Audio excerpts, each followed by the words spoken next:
Oke, Bismillahirrahmanirrahim. Assalamualaikum warahmatullahi wabarakatuh. Selamat malam, Bapak Ibu, teman-teman sekalian. Apa kabar, Bapak Ibu, teman-teman sekalian? Suara saya terdengar cukup jelas? Kita tes dulu ya. Pak Robert bisa di-open ini ya, chat room-nya, biar teman-teman bisa balas sapaan saya. Selamat malam, Bapak Ibu, teman-teman. Apakah suara saya cukup terdengar dengan jelas? Oke, sudah jelas. Sudah masuk berarti ya. Ini yang saya tunggu-tunggu jawabannya. Udah aku open sudah jelas. Oke, thank you. Berarti aman ya. Daripada nanti ngomong ternyata coach Ishak udah masuk, teman-teman nggak bisa interaksi kan sayang. Karena tujuan kita di sini nanti di sesi kedua kita mau diskusi ya sama teman-teman di sini ya. Oke, ya sekali lagi Assalamualaikum warahmatullahi wabarakatuh. Selamat malam, selamat datang di Zoominar mingguan ya, ilmu keuangan. Buat teman-teman yang baru pertama kali hadir di Zoominar ini, saya ucapkan selamat datang. Zoominar Ilmu Keuangan adalah sarana yang difasilitasi oleh ilmukeuangan.com, sebuah platform edukasi keuangan bisnis untuk para pelaku dan pegiat bisnis di Indonesia. Oke, ini kita materi kita, topik kita ya hari ini ya. Izin share screen sesuai dengan flyer, info dari tim ilmu keuangan ya, udah kita informasikan materi kita pada hari ini. Oke, trik mengelola arus kas bersama Coach Yusak. Jadi Coach Yusak ini beliau adalah seorang business expert finance ya. Insya Allah kita hari ini Kamis 2 Mei 2024 kita start dari 19.30, mungkin lebih tepatnya tanggal pukul 20.00 ya. Karena ada perbedaan waktu dengan Coach Yusak yang sedang di luar kota. Jadi ada salah paham sedikit ya sampai selesai. Nah, ini trik mengolah arus kas ya teman-teman. Dan acara ini tentunya juga disupport oleh tadi ya Via Optical, Zahir Accounting, Clove Research juga itu. Dan tadi ada informasi juga buat dari manajemen ilmu keuangan. Insya Allah kita pada tanggal 20 sampai 21 Mei nanti ya. Ini berarti sekitar 2-3 minggu lagi ya 2-3 minggu lagi di Pullman Tamrin Jakarta ya buat teman-teman yang mau belajar bersama Coach Sak untuk di kelas CFO batch ke-9. Nah buat teman-teman ini kita udah lama nggak buka open kelas CFO ya, terakhir kemarin tuh sebelum sebelum libur puasa kalau nggak salah ya, sebelum libur puasa berarti hampir 3 bulan kita nggak open kelas CFO. Nah kita udah open lagi untuk kelas CFO yang kemarin tertinggal nggak sempat ikut kelas CFO atau kemarin yang baru daftar SFM ya, kita baru ngadakan kelas SFM di Bandung kemarin, tanggal 27-28 April kemarin. Yang mau belajar lagi bersama Coach Sak, kalau kemarin kita belajar tentang analisa, nah ini di kelas CFO kita banyak belajar tentang strategi keuangan. Itu teman-teman sekalian. Nah buat teman-teman sekalian, saya perkenalkan juga narasumber kita pada hari ini. Mungkin sebagian sudah kenal ya, sudah pernah lihat beliau di sosial media kah atau di YouTube kah ya. Coach Sak, izinkan saya perkenalkan untuk lebih lengkapnya lagi ya. Saat ini Coach Zak adalah seorang CEO dan founder dari ilmukeuangan.com tentunya, founder CEO dari former CEO Serasa Food. Beliau juga co-founder dari SS Venture Capital, founder dari Smart Financial Map Program, business advisor di beberapa company. Beliau juga salah satu international certified financial modeler and valuation analyst. Beliau juga masih aktif sebagai financial expert di Foodies. Beliau juga masih aktif sebagai financial expert di BSID dan mengajar di beberapa university. Ya, jadi selain praktisi, beliau juga seorang akademisi. Ya. Nah, ini trik mengolah arus kas. Nanti teman-teman, ini saya lihat di sini ada berapa orang ya? Ada 87. Oke, masih bertambah ya. Mudah-mudahan terus bertambah. Biasanya sih sampai 100 lebih nih kalau kita udah ngomong arus kas.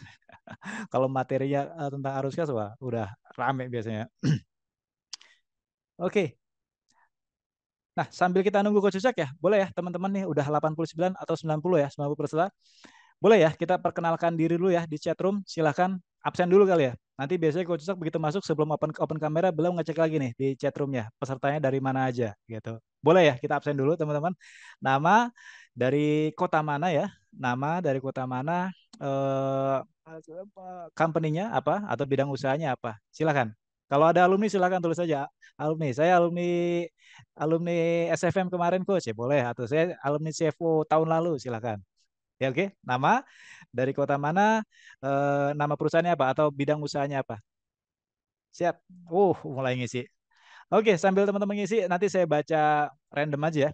Sambil teman-teman ngisi, saya informasikan juga tata cara kita di hari ini, Juminar pada hari ini, kita cuma dua aja aturannya kok, gampang aja. Jadi sesi pertama sesi pemaparan materi. Jadi silahkan teman-teman simak baik-baik ya materi dari Coach Yusak. Insya Allah kurang lebih sekitar 1 jam lah, nggak sampai 1 jam. Nanti kita bahas secara keseluruhan ya tentang materi pada hari ini, topik pada hari ini. Nanti kalau teman-teman ada pertanyaan, ditahan dulu ya. Nanti kita ada sesi dua untuk pertanyaan dan sekaligus diskusi. Nanti sesi satu cukup cukup ikuti materinya dan silahkan berinteraksi di chat room. Nanti Coach Ustaz biasanya ngajak interaksi ya buat teman-teman di sini. Silahkan berinteraksi di chat room. Nanti sesi 2 kita open, baru teman-teman nanti bisa pindahkan pertanyaannya ke kolom Q&A. Nah, biasanya kita open dulu 10 pertanyaan. Tentunya kita prioritaskan dulu yang 10 pertanyaan dulu yang di Q&A. Nanti kalau waktunya memungkinkan, mungkin Coach Ustaz bisa lihat di chat room. Tapi utamain dulu ya di Q&A dulu ya yang akan dibacakan sama Coach Jack dan akan jadi bahan diskusi nanti. Gitu teman-teman sekalian. Oke, di sini alhamdulillah ada Teh Yoyo juga. Ini salah satu Teh Yoyo ya, analis dari ilmu keuangan. Assalamualaikum Teh Yoyo. Ini bisa open kamera nggak Teh? Kayaknya kita lagi gangguan ya, open kameranya ada agak masalah tadi saya.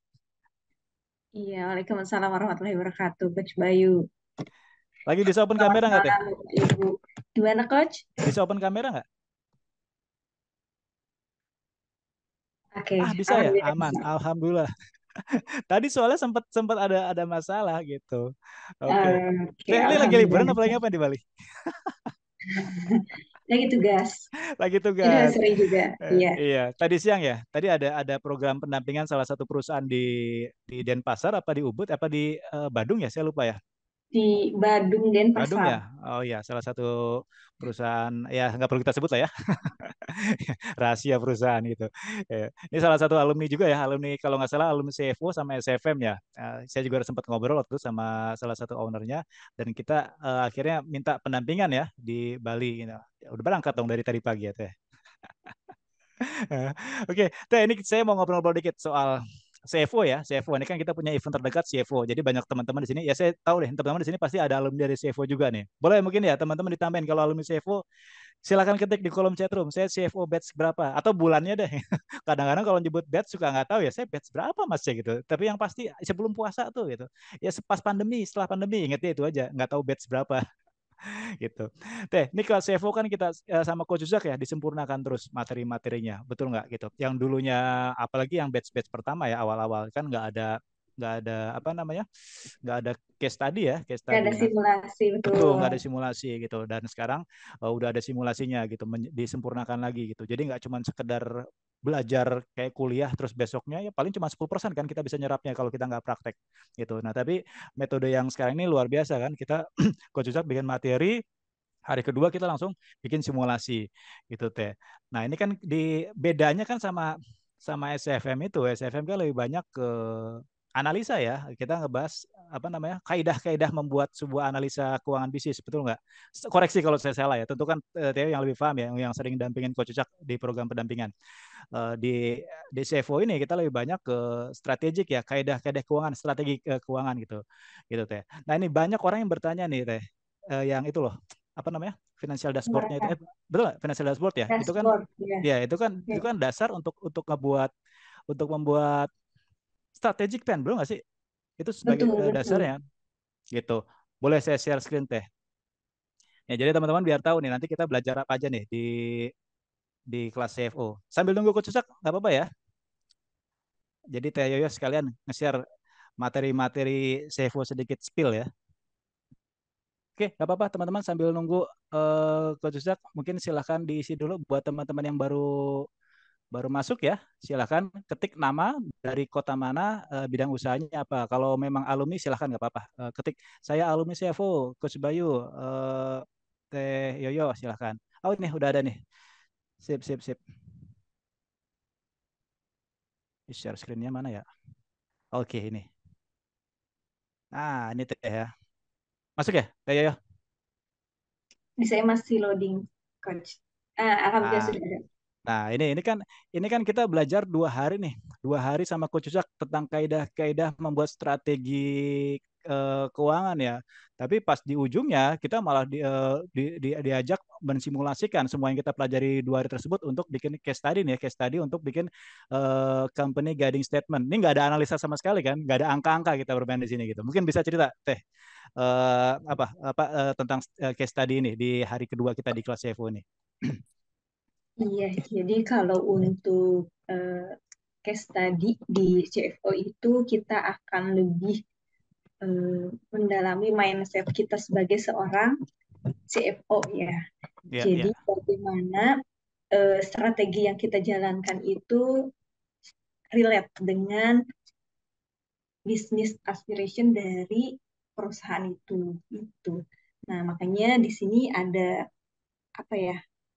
Companies guiding statement ya. Hmm. Nah, ini tuh menjadi payung yang menaungi strategi ke bawahnya, baik itu must-win battle-nya apa, kemudian strategi prioritasnya itu apa, kemudian nanti KPI keuangannya itu tuh harus berapa. Nah, ini tergantung dari business aspiration atau long term target dari sebuah company gitu. Nah, di sini juga nanti eh, tidak bermain angka, tetapi kita diharuskan untuk memilih gitu, dengan mempertimbangkan peluang yang ada bisa kita raih, tapi dengan resiko yang terukur. Nah, di sini nanti untuk resikonya, nah di sini ya paling bawah ada di risk management, apakah resiko itu bisa kita terima, bisa kita mitigasi, atau harus kita transfer, atau benar-benar tindakan itu harus kita hindari karena memang berisiko tinggi. Nah, ini nanti akan dibedah resiko-resiko apa saja yang bisa kita terima atau bisa kita transfer dan yang harus kita hindari. Nanti akan dibedah seperti itu. Kemudian ada capital allocation ya yang di bawah Paling ini. terakhir ya. Ya, yang paling di bawah dulu ya. Ya, Jadi untuk capital allocation ini salah satunya bagi perusahaan mungkin yang sudah surplus gitu ya. Ketika dia punya uang lebih, ini uangnya harus dibagaimanakan. Nah, di CFO nanti kita dibedah bisa disalurkan kemana saja uang yang kita miliki gitu ya, biar nggak idle. iya. Apakah harus Karena invest? banyak kejadian yang salah alokasi itu. Betul, Akhirnya malah mandek ya. diartikan ke yang Iya, kurang produktif seperti itu. betul, betul. Iya. Hmm. Kemudian ketika kondisinya mungkin belum surplus tapi malah defisit gitu ya. Iya. Nah, ada kalanya perusahaan perlu funding. Nah, untuk memilih strategi funding mana yang paling tepat gitu ya dengan kondisi perusahaan, nanti dibedah juga funding melalui debt. Oh, kondisinya ABCD. Kemudian fundingnya harus melalui equity. Nanti ada pertimbangan-pertimbangannya. Oke, ya ini apa? Soalnya kan pelaku bisnis ya setiap hari mungkin dikasih pilihan-pilihan keputusan bisnis ya yang harus terukur ya, ya ada risikonya, ya ada peluangnya. Itu kan harus diperhitungkan, harus punya strategi ya Teh ya. Makanya materinya banyak Betul, ada apa ya? Set priority target ya, ada juga value creation ya. Value creation juga kita belajar betul. ya. Value Siap. creation. Jadi Dan memenuhi yang relate mungkin yang ya. terkait dengan cash flow juga nanti ada dibedah working capital cycle-nya harus Oh, working bagaimana capital cycle-nya gitu. ya, betul betul. Betul. Itu salah satu bagiannya.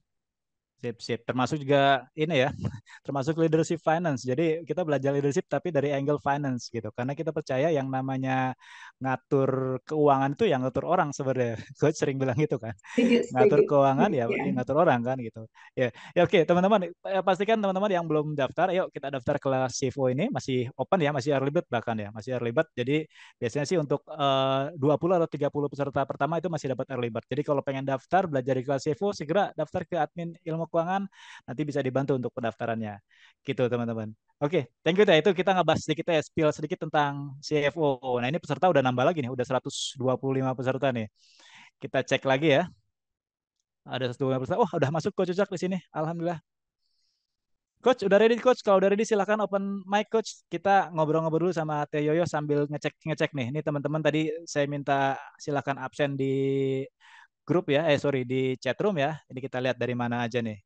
Saya pilih secara random dulu aja mungkin ya. Oke. Sebentar, dari paling atas dulu ada Bu Vivi dari Makassar, PT PAM. Salam kenal Bu Vivi. Oke, kayaknya saya belum belum kenal ya Bu Vivi. Belum ikut kelasnya mungkin ya. Ayo Bu Vivi, kita ketemu di kelas CFO nanti ya. Saya Leli dari Jakarta Pak, dari Media Tama. Halo Bu Leli, salam kenal. Siapa lagi nih ya? Dari kota Padang. Wih, ada dari Padang nih ya, Bu Fenti. Fenti Mailena. Salam kenal Bu Fenti. Boleh Bu Fenti ditulis bidang usahanya apa? Ini biasanya Coach Uza kalau belum open kamera, beliau sambil nyiapin materi-materinya, nyari di apa namanya di foldernya, beliau sambil ngecek nih pesertanya dari mana aja. Ada Pak Hatmo dari Pekalongan, alumni SFM. Oh, salam kenal Pak Hatmo, ya kan? Kalau alumni SMA, SFM biasanya gitu, lupa batch-nya berapa. Ingatnya paling itu Pak yang setelah pandemi ya. Itu yang tahun lalu, yang bulan apa ya? Kalau batch berapa kurang hafal. Iya, nggak apa-apa. Oke, kita geser lagi ke bawah nih. Pak Mardianto, Kota Bogor, jasa reparasi mesin pabrik ban. Oke, salam kenal Pak Mardianto. Ini kayaknya juga saya baru kenal nih Pak Mardianto. Ada nggak nih yang senior yang udah ikut kelas Coach Uzak beberapa kali biasanya hafal orangnya. Nah, ada yang nanya nih, Mas, saya ada share link ke rekan saya. Apakah harus menggunakan passcode masuk? Enggak harus ya. Untuk link ini Pak ya, Pak Engki ya. Boleh Pak, ini open Kak, open terbuka, bisa. Soalnya ini buat umum, bukan buat kalangan tertentu. Siapa aja pelaku bisnis di Indonesia silahkan masuk, kita belajar bareng-bareng di sini bareng Coach Yusak. Oke, ada lagi siapa nih? Bu Niki, Niki Puri Medika Denpasar. Denpasar. Ini Coach Yusak sama Teh Yoyo lagi di Bali nih, lagi di Denpasar juga nih. Bisa janjian nanti kalau ketemu. Oke, ada siapa lagi nih? Laku Kopi, Bu Didi. Halo Bu Didi. Bu Didi mas saya hafal ya. Ngobrol terus kita di kelas CFO kalau nggak salah waktu itu ya. Bu Didi di kelas CFO suaminya ikut kelas SFM. Saya ingat ya. Oke. Ada Bulia Malang Food and Beverage. Oke, teman-teman ini sekalian saya bacain lagi tata cara kita di hari ini ya. Jadi teman-teman nanti setelah coach ready silakan teman-teman simak materi dari Coach Yusak gitu ya. Dan saya yakin teman-teman pasti banyak materi-materi yang pengen didiskusikan oleh Coach Yusak. Untuk berinteraksi silahkan ketik di kolom chat room kalau nanti pengen ngobrol sama Coach Yusak saat materi ya. Biasanya Coach Yusak suka berinteraksi dengan peserta ya. Silahkan di chat room. Q&A-nya kosongin dulu aja. Nanti Q&A ini kita isi di sesi kedua, sesi tanya jawab. Nanti pas kita open sesi tanya jawab, kita open dulu 10 pertanyaan dulu aja ya gitu. Mudah-mudahan waktunya cukup untuk 10 pertanyaan. Kalau memang waktunya mungkin kan biasanya coach cek lagi di chat room kalau waktunya memang tidak terlalu malam gitu. Karena memang ada perbedaan waktu ya dari sini sama kondisi kondisi Teh Yoyo sama Coach Yusak. Beda 1 jam Teh ya kalau nggak salah. Benar sih? 1 jam ya waktu Indonesia Tengah ya kalau di Bali ya. Nah, beliau sedang di Bali kebetulan ada pendampingan salah satu alumni kita. Assalamualaikum, absen Maya dari Bogor. Bu Sri Maya. Ya, kemarin saya manggilnya Bu Sri, ternyata Bu Sri Maya. Halo Bu Maya. Pak Andi diajak Bu Maya. Makassar hadir, siap. Oke. Boleh teman-teman yang baru masuk silakan di absen dulu mungkin ya. Nama dari kota mana sama bidang usahanya apa? Oke,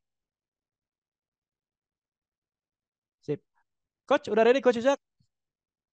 Nyari ini dulu kayak, nyari Ayo, spot yang enak. Bismillah, Oh, Bismillah. Bentar ya, bentar ya. siap. Bentar. Oke, oke. Oke, kita ngobrol lagi sama Teo deh. Kayaknya matanya udah ngantuk banget. Tadi saya paksa, Teh, ayo dong masuk kayak ngobrol-ngobrol dikit dong soal CFO nih gitu. Teh udah puluhan kali jadi fasilitator di kelas CFO. Jadi nanti teman-teman kalau yang daftar kelas CFO, salah satu fasilitator kita ada nih, Teh Yoyo di sini. Beliau memang udah expert sekali ya. Udah bareng-bareng Coach Jack handle beberapa perusahaan, puluhan mungkin ya, puluhan perusahaan pendampingan gitu.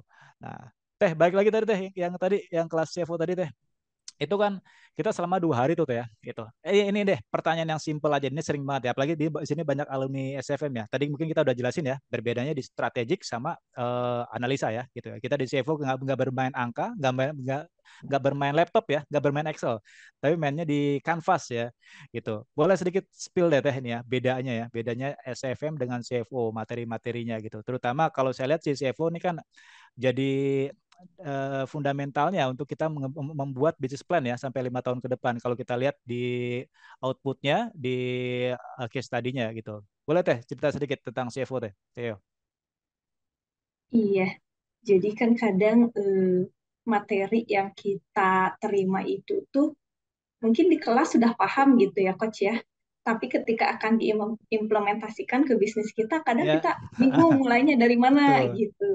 Nah, alhamdulillahnya di CFO yang beberapa ke belakang gitu ya, mm-mm. sudah ada simulasinya. Di Simulasi, sana kita ada case study bagaimana mengelola kas, kemudian ketika terjadi persediaan yang menumpuk, betul. hutang yang banyak yang harus Iya, dibayar. Nah, hmm, itu tuh mana dulu yang harus kita prioritaskan, pertimbangan-pertimbangannya apa saja. Nah, ini tuh lebih digali gitu kita tuh. Jadi ketika disimulasikan lebih kebayang iya betul betul betul gitu. betul. Jadi Nah, dari dashboard-dashboard yang tadi itu dengan adanya simulasi di case tadinya itu tuh kita lebih dapat gambaran realnya. Nanti kita kondisinya demikian, mana dulu yang harus kita treatment setelah demikian.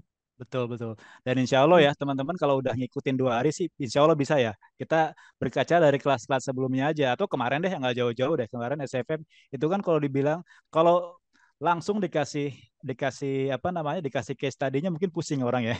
Kita start dari Hmm. mana gitu. Tapi kita alhamdulillah kemarin 2 hari teman-teman bahkan yang backgroundnya bukan orang finance ya kemarin kalau kita lihat bahkan ada orang marketing ya ada orang marketing, ada business owner tentunya banyak ya. Business owner kurang lebih ada sekitar 50%. Tentunya ada juga teman-teman dari finance ya, dari bidang finance, ada orang dari marketing, dari operational juga ada gitu ya. Macam-macam latar belakangnya.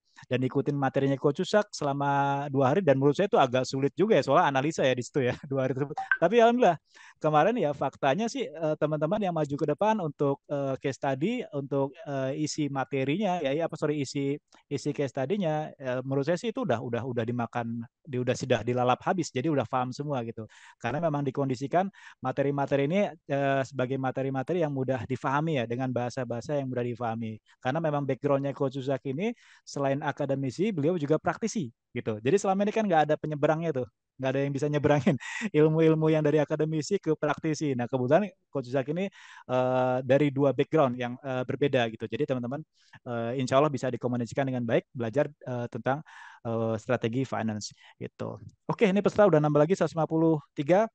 Buat yang baru masuk silahkan mungkin sambil kita nunggu Coach Jack sebentar lagi akan ready. Silahkan dulu isi di chatroom ya. Silahkan ketik nama dari kota mana dan bidang usahanya apa gitu. Nyebut brand boleh nggak? Boleh. Mau sekalian promosi nggak? Boleh. Silakan. Silakan. Masukin aja nama IG-nya apa. Silakan di chatroom. Apa apa gitu. Ini kita sambil cek lagi ya. Peserta udah nambah berapa lagi? 153. Tadi ada yang nanya ini mau lihat yang masuk peserta berapa ya? Saya bacain aja nih. Ada 154 Pak, masih nambah Pak Bani. Oke, Assalamualaikum Coach Sak. Udah ready kayaknya nih Coach. Waalaikumsalam warahmatullahi wabarakatuh. Di hotel Coach, apa di mana nih Coach? Di hotel nunggu Hotel.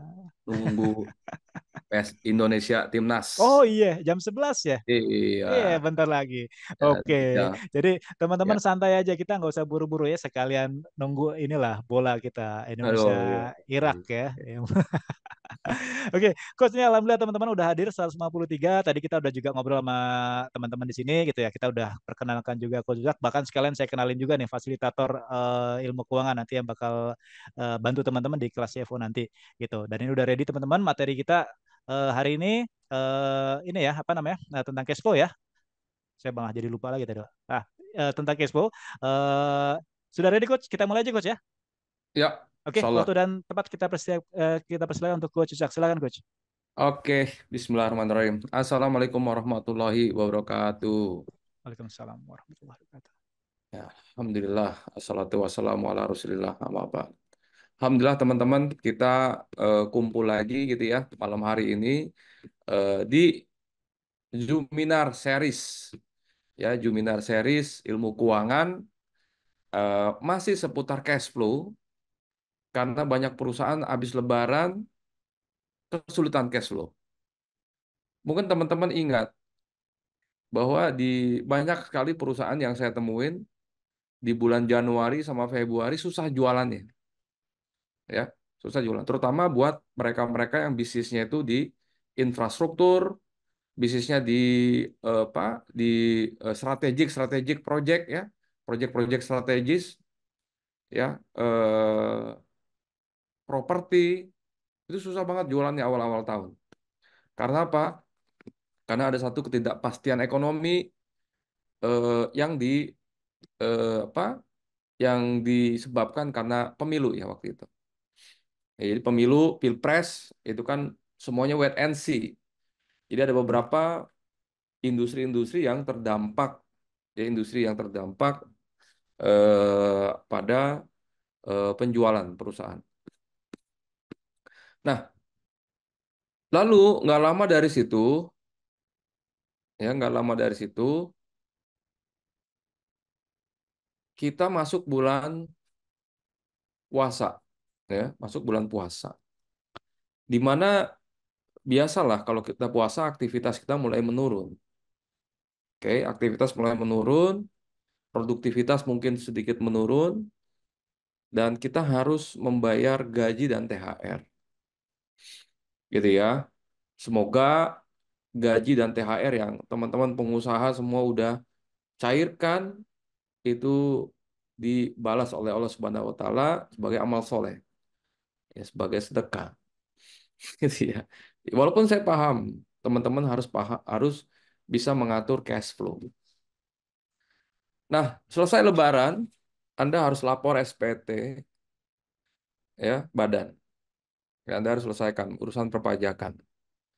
Dan di bulan April masuk kita libur agak panjang, ya. Selain libur Lebaran juga banyak libur tanggal merah yang lain yang menyebabkan, ya, yang menyebabkan teman-teman harus produktivitas juga belum pulih. Lalu masuklah payroll day yang berikutnya, kita harus bayar gaji bulan April. I feel you lah teman-teman, gitu ya. Dan kalau teman-teman lihat kalender di bulan Mei, itu lagi-lagi banyak sekali tanggal merahnya teman-teman. Banyak sekali tanggal merahnya yang mungkin akan mengakibatkan productivity juga masih belum terlalu pulih, ya. Ya, disinilah kita harus siap-siapin, ya. Kita harus bersiap-siap untuk bisa mengatur cash flow kita agar bisnis kita bisa selamat. Itu kira-kira ya teman-teman. Nah, jadi topik ngebahas cash flow masih topik hangat sekarang, ya, masih topik yang hangat dibahas.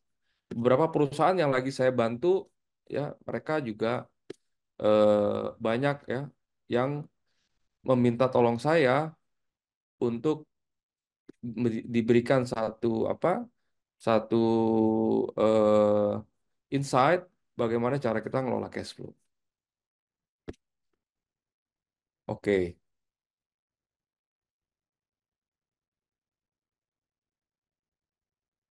oke. Nah, sekarang kita akan bahas teman-teman. Oke, jadi bagaimana cara kita ngelola cash flow? Saya coba buka slide. Nah, mungkin materi yang malam hari ini saya ingin bawakan adalah tentang cash flow hacking, ya, cash flow hacking. Jadi bagaimana kita menghack cash flow? Apa itu cash flow? Ya, teman-teman. Tadi saya sudah diperkenalkan ya.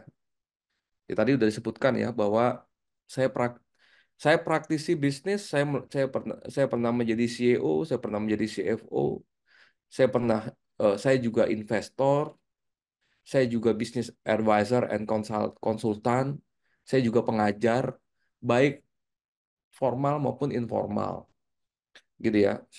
Jadi memang aktivitas saya lebih banyak membantu perusahaan gitu ya dalam business owner terutama dalam hal memanage bisnis dan keuangan mereka. Oke, ya kayak gitu ya. Nah, sekarang saya coba masuk. Banyak yang datang ke saya bilang, pengen cari investor, coach, pengen dong eh, ditemuin sama investor. Lalu begitu saya analisa perusahaannya, ternyata perusahaan itu tidak perlu investor. Ya, ternyata perusahaan itu tidak memerlukan investor. Ya, karena apa? Karena menurut saya masih ada hal yang bisa di-manage secara internal sebelum kita melibatkan pihak lain, pihak ketiga. Gitu ya. Jadi, teman-teman perlu ketahui bahwa kalau kita kesulitan keuangan, kalau kita kesulitan keuangan, lalu solusinya adalah cari investor, menurut saya kesimpulan itu belum tentu tepat. Ya, kesimpulan itu belum tentu tepat karena bisa jadi sebenarnya kita bisa manage cash flow kita secara internal dulu sebelum kita melibatkan pihak ketiga. Karena kalau Anda melibatkan pihak ketiga, either Anda cari pinjaman atau Anda cari investor equity, ya, equity financing, itu ada dampak terhadap keuangan perusahaan. Ya, ada dampak terhadap keuangan perusahaan. Nah, maka kita harus lihat dulu gitu. Sebenarnya kita kebutuhannya untuk apa sih? Nah, di sini yang kita sebenarnya harus bisa planning. Bagaimana kita melakukan cash flow planning. Ya, itu satu hal. Yang kedua, yang kedua, kalau Anda punya bisnisnya udah berjalan misalkan lebih dari 5 tahun, lebih dari 3 tahun, harusnya kan kita udah memahami tren bisnis tersebut. Bisnis tersebut trennya ke arah mana sih? Trennya seperti apa? Gitu ya. Nah, harusnya kita bisa udah pahamin. Di bulan-bulan apa kita paceklik, di bulan-bulan apa kita panen, ya, tren bulanannya seperti apa. Nah, sebenarnya itu udah bisa dianalisa. Sehingga kita udah bisa memplanning sebenarnya cash flow itu seperti apa.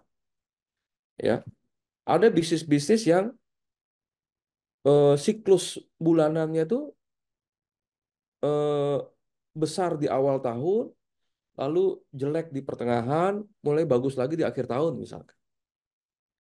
Ya, contoh misalkan Anda bisnisnya jualan sirup atau jualan sarung. Mungkin panennya cuma setahun sekali gitu. Pada saat mau lebaran aja. Setelah lebaran, jualannya susah. Gitu ya. Nah, pertanyaannya adalah, kenapa perusahaan itu masih bisa bertahan? Karena mereka melakukan planning. Jadi walaupun siklus bisnisnya itu lebih besar di bulan-bulan tertentu, tapi dia udah punya planning setahun. Gitu. Ya, karena tiap bisnis, tiap produk, tiap industri itu punya siklus masing-masing, punya masa panennya masing-masing lah. Sama kayak buah aja gitu. Buah mangga panennya tiap tiap tiap apa ya, musim apa. Buah ini panennya ini, buah ini panennya ini, buah ini panennya ini. Kapan? Itu sama, teman-teman. Bisnis ya kayak gitu. Itulah alam semesta mengatur seperti itu gitu loh. Allah Allah Tuhan semesta alam mengatur seperti itu. Bisnis itu ada siklusnya. Nah, harusnya kita bisa kenali siklusnya sehingga kita bisa mengatur. Ada satu perusahaan ngeluh ke saya gini, Coach, aduh gimana ya Coach, Lebaran kemarin penjualan kita sepi gitu. Lalu saya tanya ke dia, emang Lebaran tahun sebelumnya rame? Enggak juga sih Coach. Ya artinya you udah tahu bahwa setiap Lebaran memang sepi gitu. Bisnisnya apa? Bisnisnya di jasa. Oh iya pastilah. Mau Lebaran orang perusahaan akan memprioritaskan pembayaran THR dulu. Pembelian-pembelian yang sifatnya nggak urgent mungkin nggak bisa dieksekusi di bulan puasa. So, ini tren yang udah biasa. Harusnya kan kita bisa planning, ya. Nah, jadi saya mengatakan bahwa kebanyakan perusahaan ada masalah cash flow itu masalah planning, ya, tidak di planning dengan baik. Nanti bagaimana cara memplanning nanti saya coba sharing ya teman-teman. Oke. Nah, yang kedua, ya, banyak perusahaan yang gagal karena dia tidak bisa mengatur cash flow, run out of cash. Ya, gagal. Bahkan datanya mengatakan ya, salah satu penyebab kegagalan bisnis kecil itu adalah 82% karena cash flow problem. Ya, masalah kehabisan darah dia, nggak bisa ngatur cash flow, nggak di planning, gitu ya, nggak di planning. Terlalu banyak spending untuk hal-hal yang harusnya bisa dipending gitu ya, segala macam. Jadi ini harusnya bisa bisa kita atur, bisa kita manage. Nah, sekarang kita langsung belajar aja bagaimana kita manage cash flow. Ya, bagaimana kita manage arus kas. Nah, cash is king, profit is queen. Ini istilah dari mana sih? Jadi cash is king, profit is queen itu istilah yang kalau saya tanya-tanya gitu ya. Intinya gini, tanpa profit perusahaan tuh masih masih bisa hidup gitu, teman-teman. Tapi tanpa cash, perusahaan itu sulit bertahan. Jadi kalau lihat di angka riset ini, yang bikin perusahaan bangkrut tuh bukan karena rugi kan. Betul nggak sih? Tapi lebih masalah cash flow. Nih, run out of cash. Jadi masalah cash flow yang bikin perusahaan itu bangkrut, bukan perusahaan itu rugi. Nah, jadi disinilah kenapa cash is king. Karena perusahaan yang nggak bisa mengatur cash flow, dia akan mengalami satu kondisi-kondisi yang kurang baik. Dari mulai gagal bayar, nggak bisa gaji karyawan, nggak bisa bayar supplier, ya, dan segala macam segala macam. Boro-boro mau ekspansi. Nah, jadi disinilah kita perlu manage. Nah, sementara perusahaan-perusahaan yang rugi belum tentu dia bangkrut. Kenapa? Karena yang namanya rugi atau untung itu hanyalah satu pintu dari tiga pintu cash flow. Jadi yang namanya cash flow atau arus kas itu pipanya ada tiga, teman-teman. Ada pipa dari operating, ada pipa dari investing, dan ada pipa dari financing. Nah, pipa dari operating, ya, pipa dari operating ini yang mungkin berkaitan dengan laba atau rugi. Walaupun tidak harus gitu ya, karena sekarang kan penjualan itu nggak mesti cash. Tapi oke lah, yang berkaitan dengan laba rugi mungkin pipa dari operating. Tapi even perusahaan itu rugi, belum tentu juga perusahaan itu bangkrut. Kenapa? Karena ada dua pintu cash flow yang lain yang bisa jadi menyelamatkan perusahaan tersebut. Contohnya pintu dari atau pipa dari financing, pendanaan. Gojek misalkan. Perusahaan itu di atas kertas masih rugi, tapi cash flow-nya sehat, ya. Uangnya banyak. Kenapa? Karena pipa dari financingnya masih kebuka. Dia masih bisa nerima investment atau ke pendanaan yang bentuknya loan, ya, atau perusahaan itu udah IPO, ya, masih bisa terima dana dari publik. Nah, seperti itu teman-teman. Nah, sekarang kita coba eh, belajar bagaimana sih cash flow itu mengalir. Ya, tentunya tujuannya banyak ya, kita ngatur cash flow ya. Yang jelas bagaimana caranya kita mendanai operasional, mendanai investasi. Bagaimana cash flow itu kita atur agar cash flow bisa mendanai operasional perusahaan dan bisa mendanai investasi perusahaan, bisa mendanai ekspansi perusahaan. Nah, ada beberapa jenis cash flow, ya, kondisi ya. Kondisi-kondisi misalkan cash flow perusahaan yang lagi growing biasanya, ya, cash flow operatingnya udah positif tuh. Dan cash flow investingnya negatif karena dia ekspansi, ya, dia beli aset, ya, dan dia masih mendapatkan pendanaan, ya, dari bank atau dari investor. Yang kedua, cash flow perusahaan yang nggak sehat biasanya perusahaan ini udah nggak bisa berkompetisi lagi dan arus kas operasionalnya biasanya sudah negatif karena biasanya biayanya terlalu tinggi produktivitasnya turun, kecil, rendah, ya, sehingga perusahaannya merugi. Dan biasanya perusahaan yang seperti ini dia didanai oleh arus kas investasi, ya. Jadi dia jual aset gitu ya untuk mendanai operasional. Nah, yang ketiga, ada cash flow perusahaan-perusahaan yang masih baru, startup. Biasanya startup secara cash flow dari operasionalnya biasanya masih negatif. Karena startup mungkin belum bisa mengenerate keuntungan. Tapi dia masih bisa hidup dari pendanaan. Kebanyakan startup ya dia nyawanya datangnya dari pendanaan. Alright. Nah, kita kenalin dulu ya. Nah, sekarang tiga kategori cash flow tadi ada operating, investing, dan financing. Kalau dari operating, uang masuknya itu dari penjualan, ya. Uang masuknya dari penjualan, uang keluarnya dari teman-teman bayar bayar gaji, bayar supplier, ya, dan lain-lain. Kalau dari investing, ya, uang masuknya dari jual aset, uang keluarnya dari beli aset. Nah, kalau dari financing, uang masuknya dari pinjam ke bank atau dari investor, ya. Kalau uang keluarnya dari bayar dividen, ya, atau bayar hutang pokoknya ya ke perusahaan, ke bank. Nah, Anda pahamin dulu, teman-teman. Nah, jadi singkat cerita, ya, singkat cerita, cash flow ini harus diatur. Nah, yang saya ingin bahas malam hari ini, yang kaitannya dengan operasional.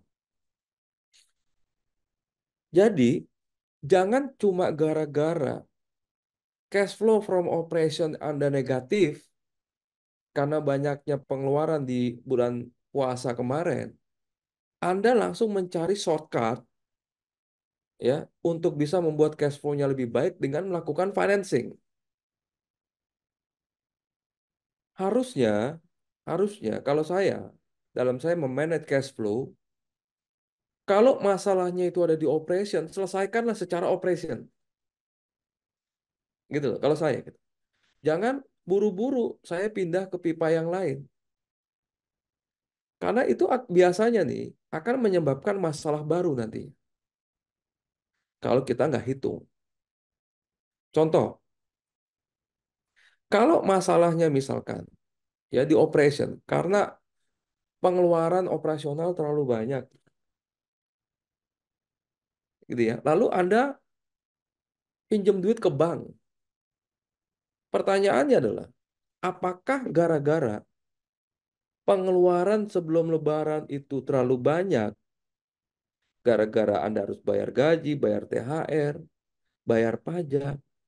Jika Anda ke bank minjem duit, ya, apakah itu nyelesain masalah atau enggak? Iya, Anda nyelesain masalah dengan memunculkan masalah baru.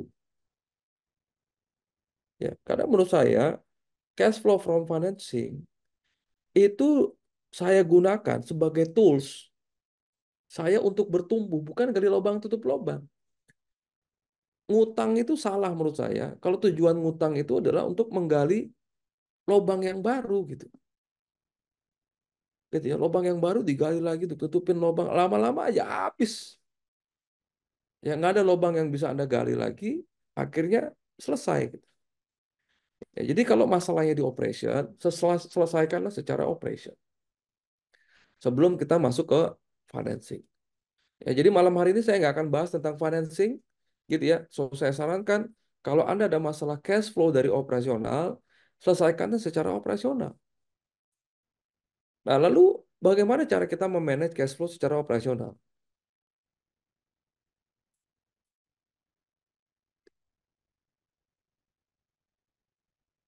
Ya, nah, saya akan bahas dulu tentang yang namanya working capital cycle. Gini teman-teman,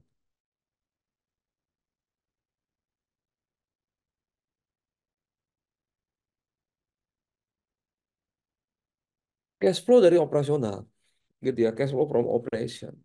Biasanya dipengaruhi oleh apa sih? Dipengaruhi oleh yang namanya perputaran modal kerja. Contoh gini, Anda punya proyek nilainya 1 miliar. Untuk bisa mendanai proyek 1 miliar ini, Anda perlu duit modal kerja sebesar 500 juta. Ya. Lalu, Anda nggak punya duit 500 juta. Oke, Anda nggak punya duit, misalkan 500 juta. Dan Anda, kalaupun Anda kerjakan proyek tersebut, itu pembayaran dari customer-nya 90 hari. Apa yang mesti Anda lakukan? Kalau kayak gitu.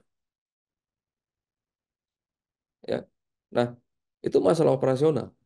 Jadi biasanya masalah operasional itu disebabkan karena soal perputaran modal kerja. Jadi perputaran modal kerja itu dipengaruhi sama apa sih? Dipengaruhi sama days of receivable. Berapa sih atau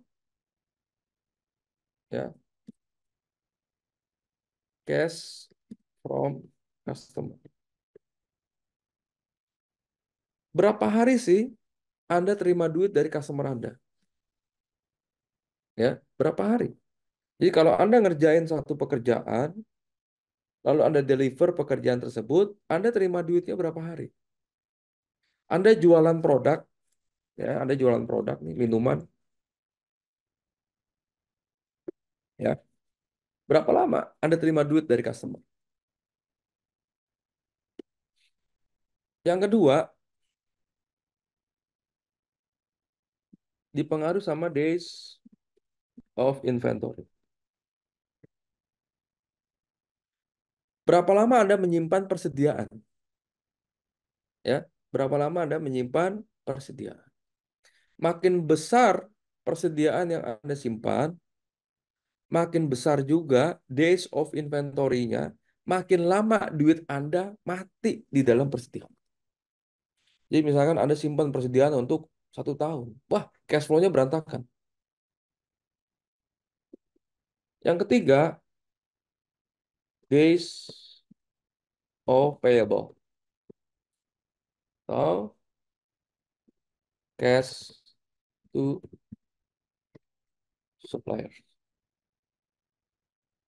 Berapa lama sih Anda membayar ke supplier? Nah, ini sangat berpengaruh, teman-teman. Sangat berpengaruh. Nah, jadi bagaimana rumusnya? Rumusnya Anda tinggal hitung. Berapa hari Anda terima duit dari customer, misalkan 30 hari, ditambah berapa hari Anda menyimpan persediaan, misalkan 30 hari, dan berapa hari Anda membayar ke supplier, misalkan 30 hari. Hasilnya 30. Kalau hasilnya 30, ya, berarti perusahaan harus menyiapkan dana untuk modal kerja untuk 30 hari. Dan duit itu nggak boleh dikotak-katik, nggak boleh diganggu. Kalau Anda ganggu duit itu, maka akan ada masalah di modal kerja. Jadi kalau misalkan 1 bulan omset Anda, sales, sama dengan 1 miliar, 1 miliar ini misalkan kalau Anda pengen punya sales atau omset 1 miliar, Anda harus perlu modal kerja 500 juta. Maka 500 juta ini, ya, dan 500 juta ini dalam sebulan, ya, 30 hari. Berarti Anda harus jagain, ya, duit itu untuk pendanaan modal kerja. Artinya apa? Perusahaan mendanai modal kerja sendiri dari cash flow from operation-nya selama 30 hari. Nah, itu bacanya kita. Nah, jadi ini harus dicari tahu working capital cycle, perputarannya seperti apa.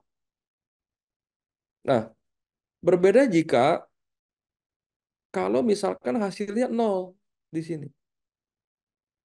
Either di sininya yang 45, di sininya 15, di sini ya 15 sama dengan 0, or di sininya 30, di sini 30, di sini 60 sama dengan 0. Nah, kalau sama dengan 0, ini disebut dengan zero working capital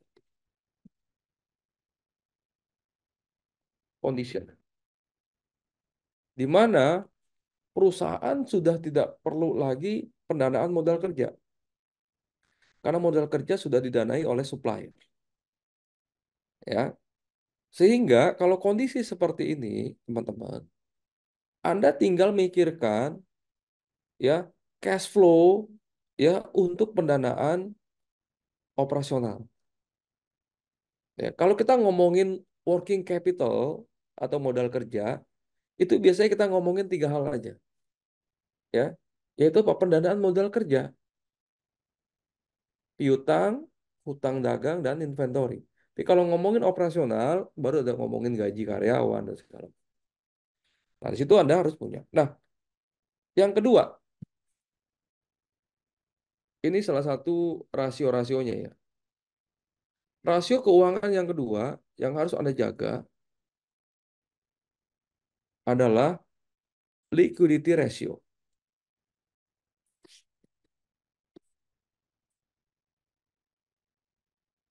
Nah, liquidity ratio adalah rasio likuiditas, ya, rasio likuiditas yang rasio likuiditas yang apa? Yang menggambarkan apakah perusahaan punya kemampuan untuk mendanai kewajiban jangka pendeknya. Apa itu jangka pendek? Bayar gaji, supplier, ya pajak, termasuk THR, ya, utang jatuh tempo, ya.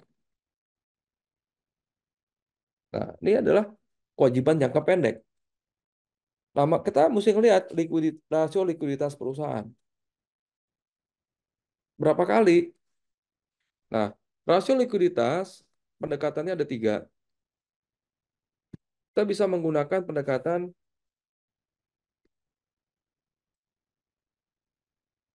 current ratio, di mana kita akan hitung di sini aset lancar, kita bandingkan dengan kewajiban lancar.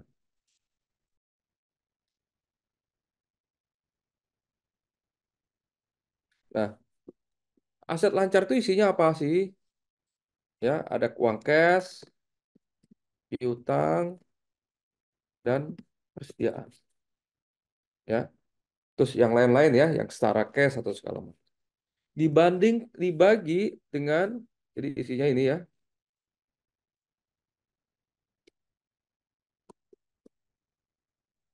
utang dagang,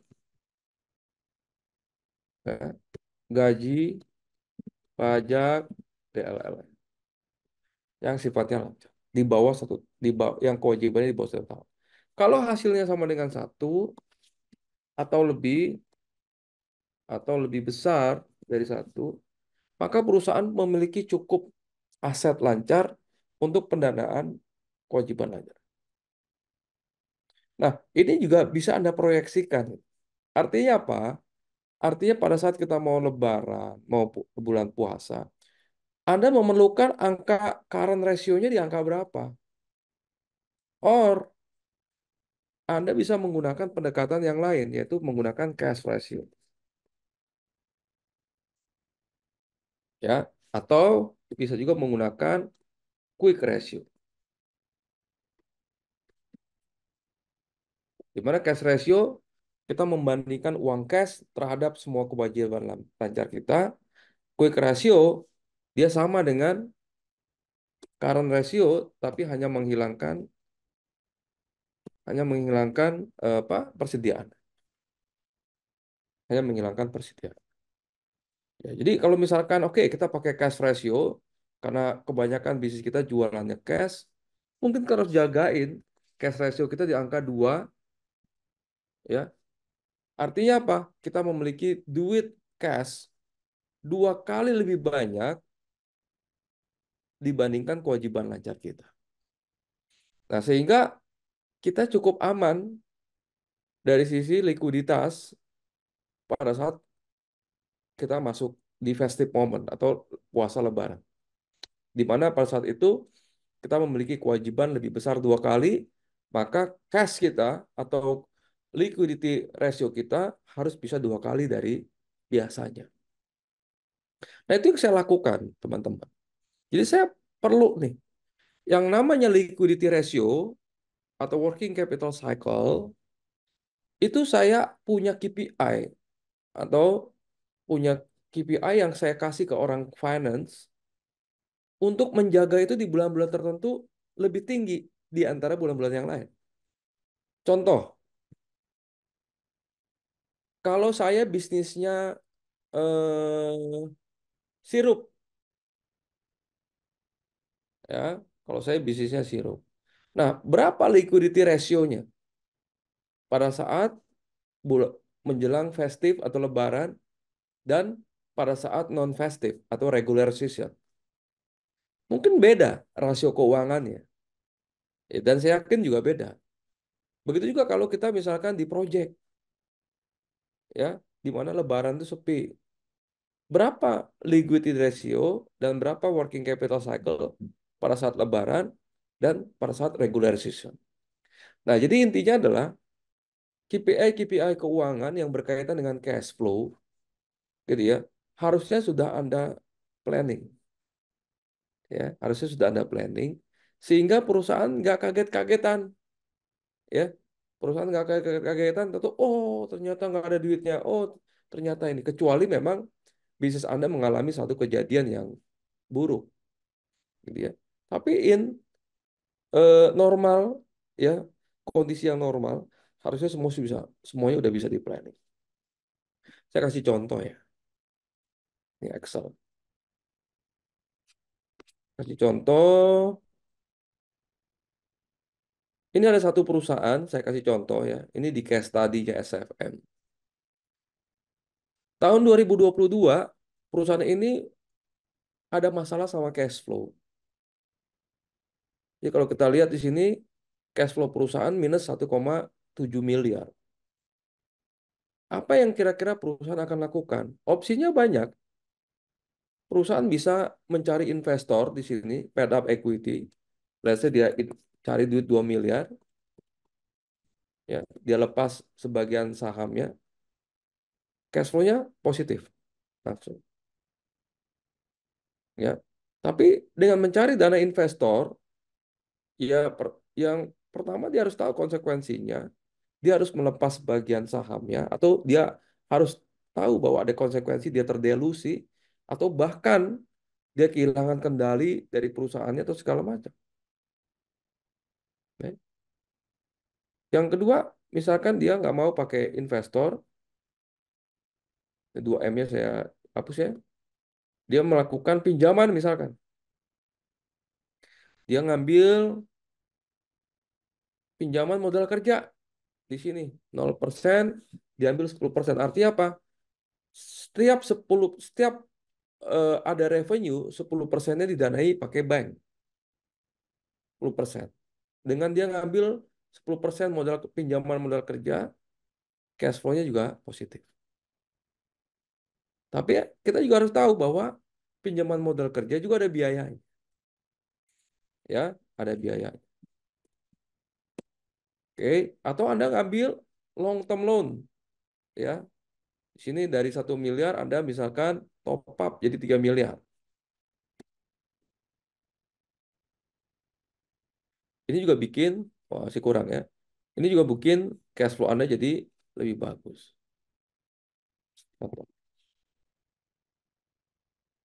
Ya, tapi ada konsekuensinya. Nah, yang ingin saya bahas di sini, kalau masalah cash flow-nya itu adalah operasional, selesaikan secara operasional. Jadi kita lihat ya, apa yang bikin cash flow-nya ini kurang baik. Kalau saya lihat di tahun 2022, ini yang membuat salah satu yang membuat cash flow ini nggak baik. Ada dua nih. Dia melakukan cash flow operasionalnya jelek, negatif, dan cash flow from investingnya negatif. Artinya apa? Perusahaan ini secara modal kerja kurang bagus perputarannya. Yang kedua, dia melakukan capex atau pembelian aset. Karena kalau saya manage di tahun 2022, saya nggak perlu pakai investor. Saya akan manage working capital-nya. Di sini saya cek, working capital gap-nya memang terlalu tinggi 60 hari. Kalau misalkan kita perbaiki working capital gap-nya, ya, tadi misalkan di sini, contoh ya, di sini 15, 15, maka jadi 0. Cash flow-nya udah positif, teman-teman. Tanpa dia harus draw down loan, ya, atau dia paid up equity, gitu. Ya, jadi dia tinggal atur ya bagaimana kemampuan perusahaan untuk melakukan ini. Inilah pentingnya kita negosiasi. Nah, itu di kelas CFO diajarin tuh bagaimana caranya kita memanage key stakeholders. Salah satunya adalah supplier. Ya, untuk kita terus bisa bernegosiasi. Gitu ya. Jadi kalau misalkan working capital cycle-nya itu masih di 60 hari gap-nya, cash flow perusahaan negatif. Tapi kalau kita perbaiki di sini, jadi misalkan di sini 30, di sini ya 30, di sini ya 60 misalkan. Jadi 0, maka cash flow-nya sudah positif. Ya, mudah-mudahan teman-teman bisa pahamin ya. Or, nggak bisa coach, langsung. Oke, 30, ini masih mungkin bisa turun ke 20, ini dari 60 turun ke 30, ini mungkin dari 30, ya mungkin ke 45 lah. Ya, ini pun masih oke. Ya. Or Anda bisa pending capex. Di sini perusahaan misalkan nggak mau belanja capex misalkan. Mungkin Anda bisa pending dulu. Ya, capex ya di sini.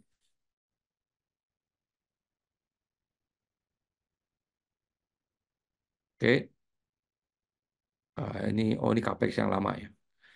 Nah, itu mungkin ya teman-teman ya. Kira-kira simulasinya ya. Artinya kalau saya yang namanya cash flow from operation, cash in cash out emang harus dijagain ya.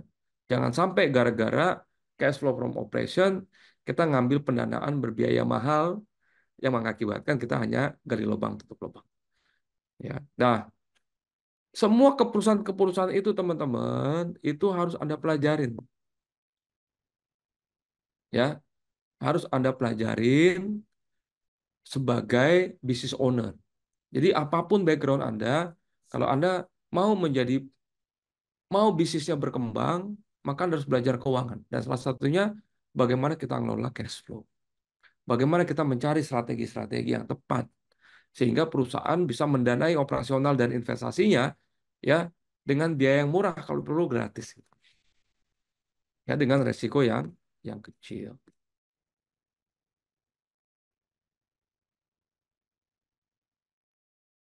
Ya, itu mungkin ya yang bisa saya sampaikan sebagai materi trigger malam hari ini, teman-teman. Eh, kita nanti pada jawab ya. Sembari kita nonton tentu Indonesia versus Irak, semoga menang ya. Kalau menang Olimpiade, Amin, Olimpik, amin. wah, insya Allah kita pagi Insya belakang. Itu Allah. mungkin ya saya kembalikan ke Mas Bayu. Terima kasih. Assalamualaikum warahmatullahi wabarakatuh. Waalaikumsalam warahmatullahi wabarakatuh. Thank you, Coach Yusak. Oke, teman-teman. Kameranya nggak kelihatan, Bayu. Coba. Oh gitu.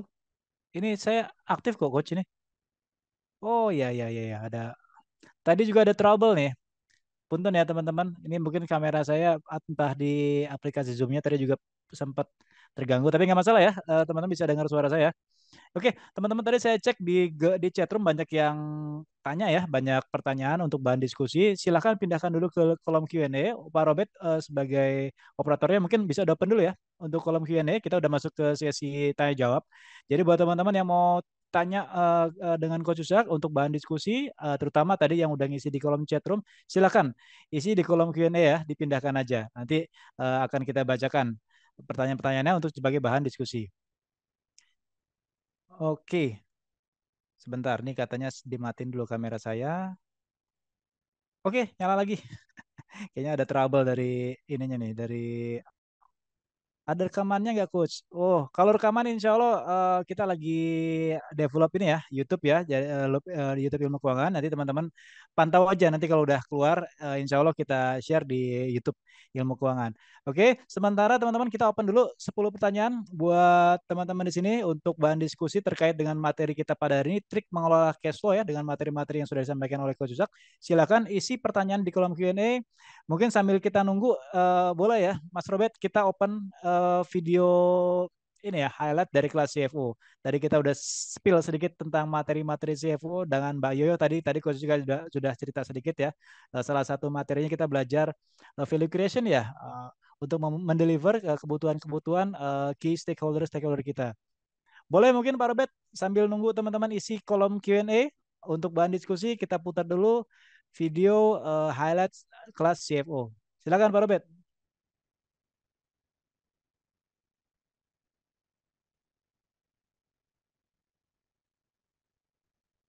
Halo?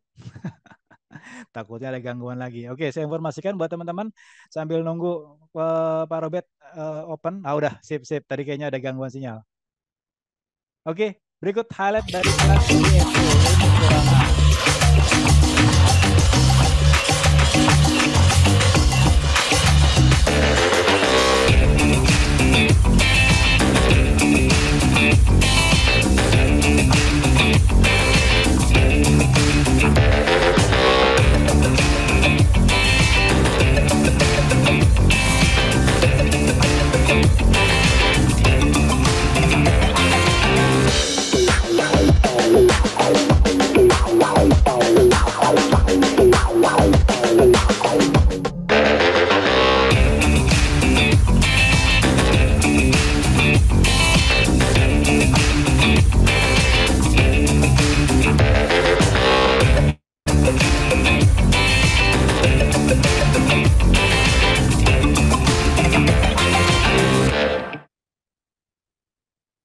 Siapa dari Anda yang bisnisnya ini? Ya, demikian highlight dari kelas CFO ya. Buat teman-teman yang belum daftar, silahkan daftar kelas CFO. Insya Allah kita masih open early bird ya. Biasanya untuk 30 peserta pertama masih ada early bird.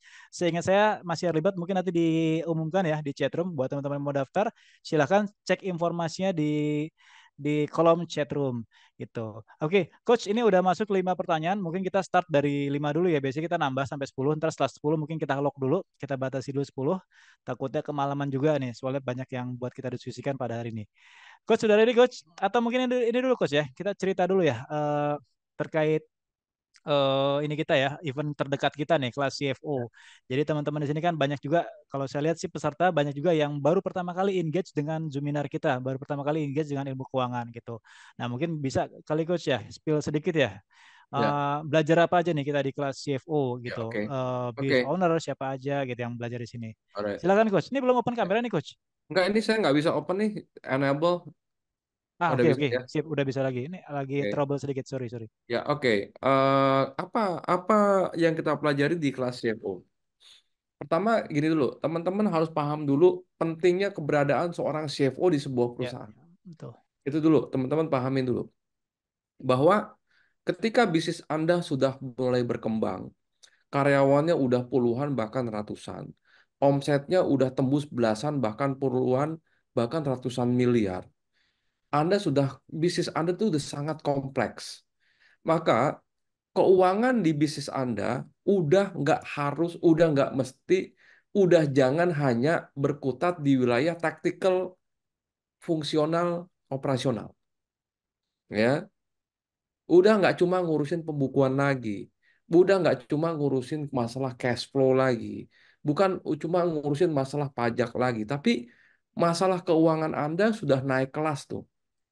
Ya, jadi kalau kita belajar keuangan tuh kan ada di level fungsional, ada di level bisnis, dan ada di level strategik.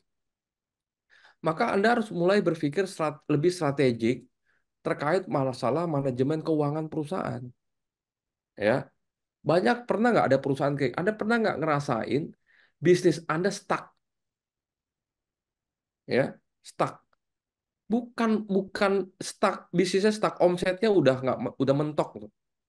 Kalau omsetnya udah mentok, itu udah bukan lagi soal sales atau soal marketing. Nggak, nggak melulu disebabkan karena itu gitu. Tapi salah satunya adalah soal manajemen keuangan yang kurang strategik. Nah, ini yang harus dibangun gitu. Jadi penting ya kalau teman-teman lihat perusahaan-perusahaan besar, di balik perusahaan-perusahaan besar ada CFO yang betul-betul membantu untuk memanage keuangannya lebih strategis. Kopi Kenangan misalkan. Itu foundernya itu orang-orang keuangan. Phil Knight, Nike, itu Phil Knight itu orang keuangan. Jeff Bezos itu orang keuangan, ya. Dan mereka kenapa? Karena mereka itu melihat bagaimana bisnisnya itu, bagaimana keuangan itu bisa membuat bisnisnya itu jauh lebih berkembang, lebih strategis jangka panjang, sehingga bisnisnya itu bisa tembus ratusan miliar bahkan triliunan gitu. Kalau cuma naikin omset dari 1 miliar ke 2 miliar, Anda nggak perlu orang nggak perlu CFO mungkin, ya. Anda cukup perlu orang apa soal orang keuangan, staf keuangan cukup mungkin. Tapi kalau mau bisnisnya puluhan, ratusan, bahkan triliunan, Anda perlu CFO. Nah, jadi pentingnya keberadaan CFO ya di bisnis. Nah, yang jadi problem adalah yang problem adalah untuk Anda bisa punya CFO yang tadi saya sebutkan punya kemampuan leadership, punya kemampuan managing finance yang bagus, mahal. Anda bisa cari red card mereka itu. Mereka mereka mungkin gajinya itu udah triple digit sebulan, udah 150 juta sebulan. Itu belum tanpa belum sama benefit ya. Mungkin total-total dia bisa terima 200 sampai 250 juta sebulan.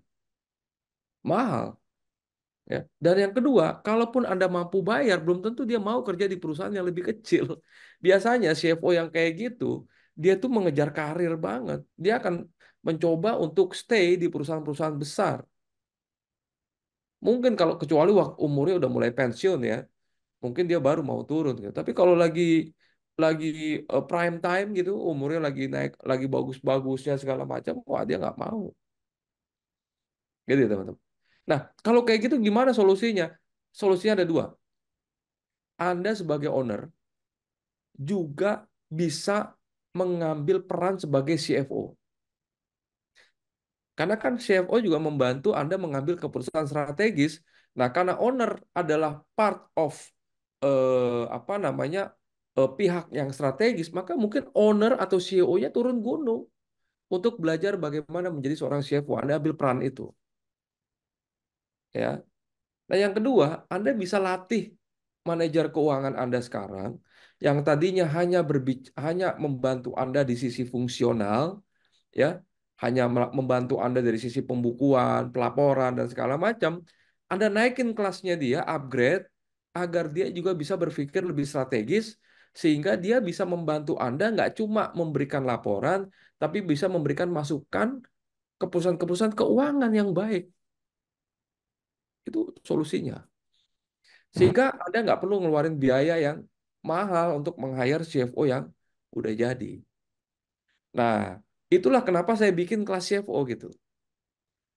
Ya, saya pengen membantu business owner, ya CEO yang owner juga dan juga manajer keuangan untuk upgrade ilmunya, untuk bisa belajar sehingga mereka bisa memimpin perusahaan, mengendalikan perusahaan, seperti seolah-olah di perusahaan itu Anda meng-hire seorang CFO yang mahal gitu.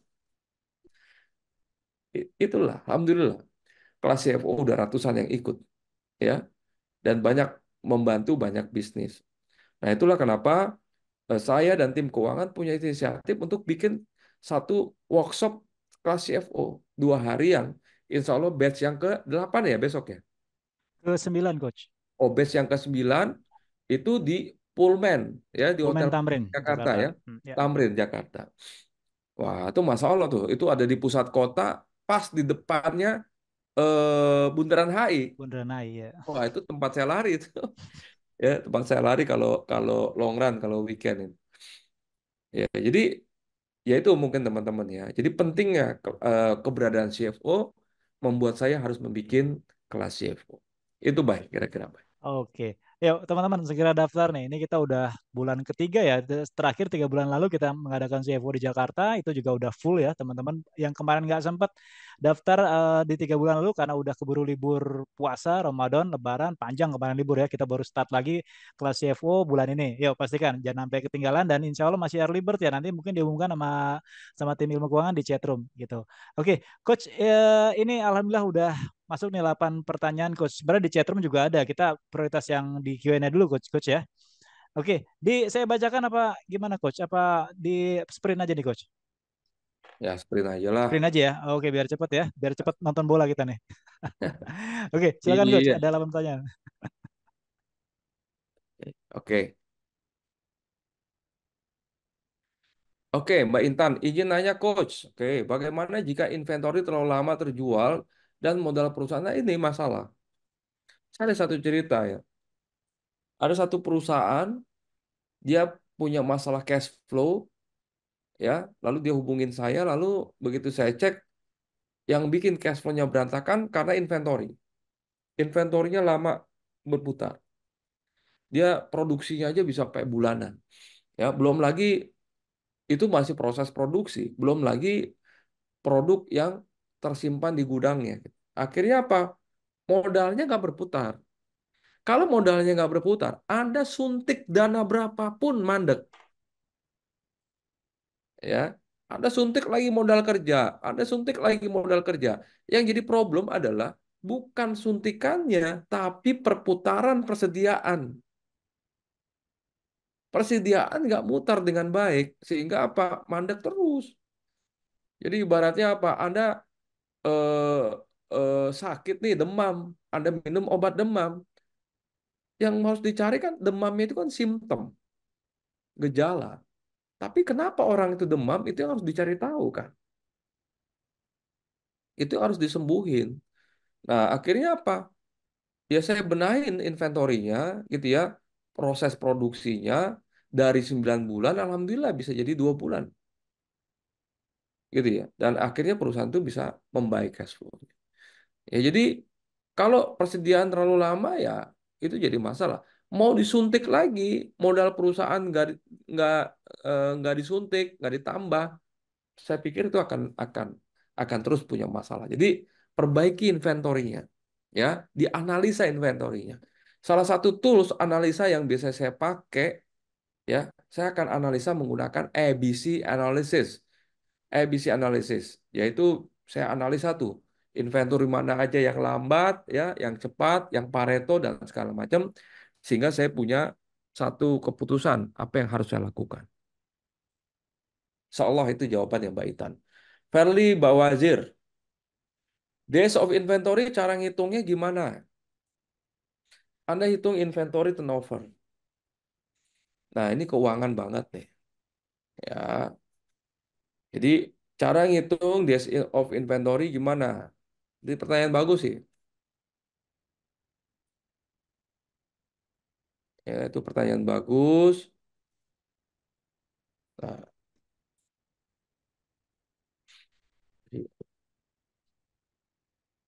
ya Anda hitung dulu ya, eh Mbak Firly ya, ya inventory turnovernya. Nah, bagaimana cara ngitung inventory turnover? Ya, jadi kita bagaimana cara ngitung inventory turnover? Ya, rumusnya Anda coba cek, biasanya rumusnya itu adalah COGS ya atau HPP ya dibagi rata-rata ya persediaan ya. Jadi COGS dibagi nilai persediaan. Nah, itu berapa? Ya. Baru dari situ Anda hitung days of inventory-nya. Nah, jadi pertama adalah hitung dulu yang namanya inventory turnover. Jadi saya coba share ya. Ini pakai Excel aja jawabannya. Nah, jadi ini untuk ngitung days of inventory ini ini financial ya. Anda hitung dulu day inventory turnover. Rumusnya adalah HPP bagi persediaan. Nah, gini. Nanti hasilnya Anda bagi gini, 365 atau inventory setahun dibagi angka ini. Ya, baru ketemu days of inventory.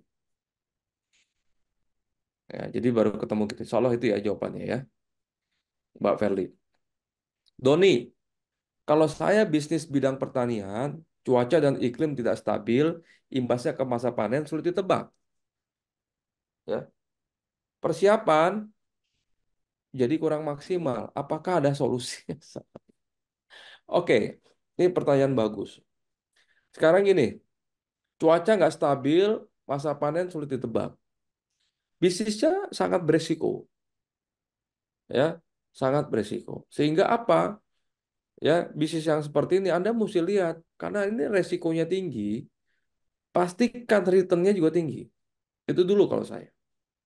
Karena Anda nggak bisa, even Anda nggak bisa nebak ini panen atau enggak gitu. Ya walaupun memang manusia nggak punya tebak, tapi misalkan nih, resiko gagal panennya tinggi sekali gitu. Artinya apa? Investasi di situ sangat beresiko. Kalau investasi di situ sangat beresiko, maka pastikan kalau itu berhasil panen, Anda mendapatkan return yang besar. Ya, jadi itu sih kalau saya. Jadi pastikan. Tapi kalau misalkan returnnya kecil, resikonya besar, ya saya pikir ini bukan bisnis yang bagus. Bidang pertanian ya, ya cuaca iklim. Nah yang kedua, masalah cuaca iklim dan segala macam, ini akan dialami sama sama semua pihak, termasuk sama kompetitor-kompetitor Anda. Gitu ya, ini juga akan. Jadi bukan kita sendirian kalau ada masalah gagal panen. Ya, nah gagal panennya disebabkan karena apa? Apakah karena faktor manajemen pertanian yang Ya, buruk gitu ya, ataukah karena kita tidak melakukan sesuatu sehingga hama atau apa segala macam, or karena memang cuaca yang memang menyebabkan semuanya nggak cuma kita terdampak. Nah, kalau udah kayak gitu, pemerintah yang harus turun tangan, gitu ya. Jadi kalau solusi dari saya, bisnis yang resikonya besar, pastikan returnnya juga besar. Hengki Irawan, gross profit margin, net profit margin, ROE yang bagus berapa? Ya. Gross profit margin yang bagus ya setinggi-tingginya dong. Net profit margin ya setinggi-tingginya. Ya. ROE ya harusnya bisa se efektif ya. Paling besar. Berapa? Return on asset, return on investment. Jadi ini nggak bisa dibilang bagus berapa. Kalau dibilang bagus berapa ya tentunya kita pengen setinggi-tingginya gross profit margin, net profit margin. Atau ROE. Gitu ya. Tapi ini based on industri. Coba lihat. Anda bisnisnya kuliner, berapa kira-kira gross profit margin? Mungkin di 50 atau maksimal di 60%. Anda bermain di bisnis fashion, mungkin bisa lebih tinggi. Anda bermain di skincare, mungkin bisa lebih tinggi gross profit margin. Jadi ini biasanya bergantung dari industri dan bagaimana cara perusahaan mengelola. Saya baru aja melihat ada perusahaan yang gross profit marginnya bisa 83% dan net profit marginnya masih di angka 50%. Ada gitu di industri tertentu ya. Ya, dan biasanya itu industri jasa ya. Jasa ya relatif angkanya bisa lebih lebih tinggi. Apalagi market yang high level ya. Nah, itu marginnya agak lumayan. Oke, ini ada Anonymous attended. Working capital itu terdiri dari apa aja? Working capital saya ya hanya berbicara tentang piutang, hutang dan persediaan. Ya, jadi saya tidak memasukkan biaya operasional gitu. Karena menurut saya biaya operasional itu itu biaya operasional.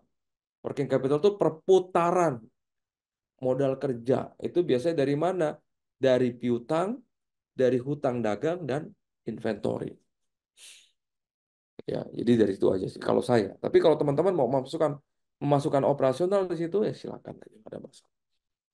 Dadang Damiri, cash flow terganggu karena overstock. Bagaimana coach solusinya? Nah, lihat, apakah kondisi overstock ini kondisi yang secara reguler memang begitu atau ya kondisi tertentu, misalkan Anda melakukan produksi cukup besar, tapi penjualannya susah. Nah, Anda lihat lagi, coba analisa persediaan itu berdasarkan turnover-nya. Anda cari inventory yang fast moving dan slow moving.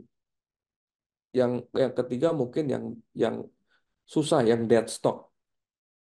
Dari situ Anda bikin treatment yang berbeda. Ya, yang kedua coba lihat lagi dari sisi expiry date. Nah, expiry date nggak cuma bicara soal makanan, tapi kalau misalkan Anda perusahaan fashion, mungkin expiry date-nya lama, tapi fashion itu, desain itu ada jangka waktunya, karena itu dipengaruhi oleh tren. Misal. Anda telat ngeluarin desain yang trennya lagi in gitu ya, mungkin agak susah nanti jualan. Nah, jadi Anda mesti lihat. Nah, baru dari situ kita bikin treatment yang berbeda. Kalau untuk produk yang slow moving, kalau inventory-nya terlalu tinggi, mungkin kita akan lakukan clearance. Ya, ya mau nggak mau kita buang ke pasar dengan harga khusus.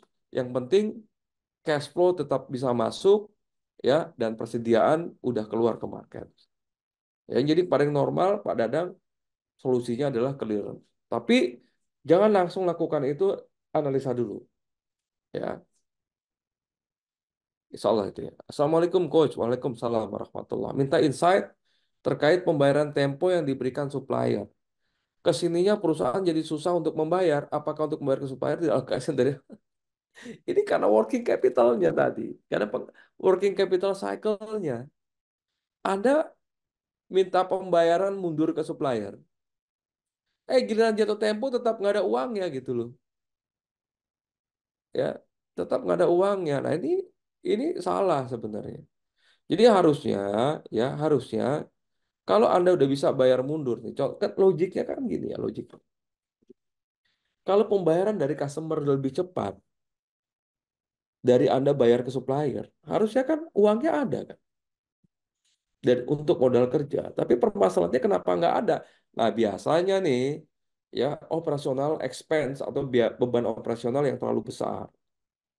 Ya, yang kedua mungkin Anda harus lakukan efisiensi di situ. Yang kedua mungkin adanya capital expenditure, ya, atau ada hutang yang memang harus Anda restruktur. Jadi ada pembayaran hutang yang akhirnya mengganggu cash flow dari operasional misalkan. Mungkin Anda harus restruktur dulu. Kita mesti lihat ya case by case ya. Gitu ya. Jadi harusnya itu bisa diatur. David, bagaimana mengatur cash flow untuk perusahaan yang mendapatkan revenue pekerjaan based on project? Karena tidak bisa dipastikan bahwa bulan Januari, Maret. Oke, pertanyaan bagus. Pertanyaannya perusahaannya udah berdiri berapa tahun? Ya. Lalu bagaimana perusahaan itu gitu ya mendapatkan proyek. Jadi kita lihat trennya. Ternyata tiap tahun perusahaan itu walaupun itu proyek base tetap mendapatkan proyek. Ya, ada proyeknya. Nah, kalau kita analisa dari sisi tren penjualannya, baru dari situ kita bisa putuskan apakah perusahaan sudah mampu untuk menggaji karyawan secara fix. Or, kalau proyeknya itu kadang ada, kadang nggak ada, saran saya, Anda kecilkan fixed cost, Anda perbesar variable cost. Gitu ya. Tapi kalau misalkan revenue atau proyeknya itu selalu ada, dan customernya juga memang ada, ya, produk Anda atau jasa Anda itu terpercaya, customer juga sudah sering merekomendasikan bisnis Anda ke teman-temannya, maka mungkin Anda udah mulai berani untuk meng-hire karyawan yang fix. Gitu ya. Ya intinya gini, kalau bisnisnya udah mulai stabil, customernya udah mulai ada, boleh Anda fix cost, tapi kalau belum, sebaiknya pakai variabel. Karbihantara Ho, wes. Mau nanya Coach, apakah bisa diberikan rumus perhitungan working capital yang lengkap? Bisa. Rumusnya pembayaran dari customer atau days of receivable ditambah dengan days of inventory dikurangi oleh days of payable. Artinya uang dari customer, jumlah hari customer bayar ke kita, ditambah jumlah hari kita menyimpan persediaan, dikurangi jumlah hari kita membayar ke supplier. Nah, itu rumusnya. Ya. Mbak Diah Oktaviani, Coach, kalau kita jual barang consignment, konsinyasi yang TOP-nya 1 bulan, profit kita 50% itu worth to execute nggak, Coach? Atau baiknya berapa yang gini? Consignment beda dengan beli putus. Jadi kalau kita ngomongin consignment, sebenarnya barang itu belum terjual. Karena consignment itu secara konsep itu kan titip. Kita nitipin barang ke toko untuk dijualin. Jadi sebenarnya barang itu kita belum boleh kita akui sebagai revenue atau omset karena masih consignment. Ya. Nah, jadi Anda harus pastikan konsinyasinya ya itu memang bisa terkonversi menjadi penjualan. Masalah profit 50% kalau itu kotor oke. Ya, itu kotor. Artinya gross profit ya, gross profit kotor menurut saya sih masih fine. Masih worth to execute. Gitu ya. Tapi saya nggak ngerti nih yang dimaksud dengan 50% ini apa. Apakah komisi yang diberikan kalau 50% itu terlalu tinggi lah. Ya, menurut saya itu nggak worth. Gitu ya. Khadijah, ketika kita akan mengajukan pembiayaan, berapa persenkah kita harus menyimpan dana cadangan? This is good question, pertanyaan bagus. Dana cadangan ada dua konsep. Ada dua konsep. Yang pertama adalah Anda pahamin dulu working capital cycle-nya. Selama Anda tahu gap modal kerja itu berapa hari, maka disitulah Anda menyimpan dana yang tidak boleh dikotak-katik kecuali hanya untuk modal kerja. Yang kedua, dana cadangan ini saya anjurkan kalau Anda bertransaksi dengan kurs asing. Ya. Jadi Anda lakukan hedging ya, or Anda kontrak harga gitu ya. Dana cadangan. Sama kayak negara ini kan punya cadangan devisa tuh. Cadangan devisa itu cadangan valuta asing untuk transaksi luar negeri. Biasanya negara punya 6 bulan sampai 8 bulan ya, untuk mencadangkan ya, untuk menanggulangi resiko perubahan kurs. Nah, jadi kalau Anda ada transaksi ekspor impor, saya sarankan Anda punya dana cadangan ya yang bentuknya kurs. Yang kedua, kalau misalkan working capital cycle-nya udah zero, sebenarnya yang menanggung risiko bisnis Anda itu adalah supplier Anda. So, Anda punya dana cadangan cukup ya 0,7 kalau saya ya. 0,7 kali dari kewajiban lancar dihitungnya dengan liquidity ratio. Jadi liquidity ratio kita lebihkan 0,7 sampai dengan 1,5 itu sebagai dana cadangan. Dana cadangan yang terlalu banyak itu juga nggak efektif. Ya, kenapa? Karena Anda hanya membuat duitnya mati di rekening. Ya, sementara duit yang disimpan tidak diputarkan, duit itu tidak menghasilkan nilai tambah di masa yang akan datang, malah nilainya cenderung menurun. Gitu ya. Jadi saya cadangkan itu. Masih banyak pertanyaan. Coach Eko, saya bergerak di bidang jasa software agency, gimana saya define dan atur HPP atau yang serupanya, ya, dan rasio-rasio apa aja yang penting untuk saya prioritaskan. Kalau Anda perusahaan jasa software, Anda bisnisnya apa? Bisnis modelnya? Apakah Anda sewakan atau software as service gitu ya? Atau Anda jual softwarenya ke orang atau apa? Ya, jadi di sini pertanyaannya kurang lengkap karena Anda nggak menceritakan bisnis modelnya, gitu ya. Nah, menghitung HPP-nya nanti akan bergantung dari bisnis model.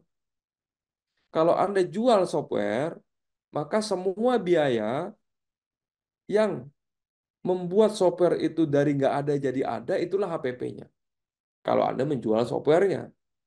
Tapi kalau Anda jual, misalkan dapat duitnya melalui subscribe, misalkan, gitu ya. Nah, mungkin biaya yang akan dimasukkan, ya selain manpower dari sisi maintenance atau servernya, gitu ya. Sementara biaya untuk membuat software tadi, karena itu nanti akan disewakan, ya itu adalah masuk ke dalam kategori CAPEX, capital expenditure. Rasio keuangan apa aja yang harus diperhatikan? Sama aja. Ya, rasio profitabilitas, rasio likuiditas, rasio solvabilitas, ya sama aja. Cuma memang tiap industri dia punya rasio-rasio yang sedikit berbeda. Ya, rasio profitabilitas perusahaan IT beda dengan rasio profitabilitas perusahaan makanan. Nah, maka Anda coba benchmark dengan industri sejenis. Alexander from Para Pohon. Wah, jauh banget nih. Para Pohon saya baru dengar. Apakah ke supplier itu harus tempo? Bagaimana agar cash flow tetap bagus walaupun ke supplier minta cash? Ya, kalau ke supplier apakah harus tempo? Nggak harus. Bagaimana agar cash flow tetap bagus walaupun supplier minta cash? Pastikan customernya cash.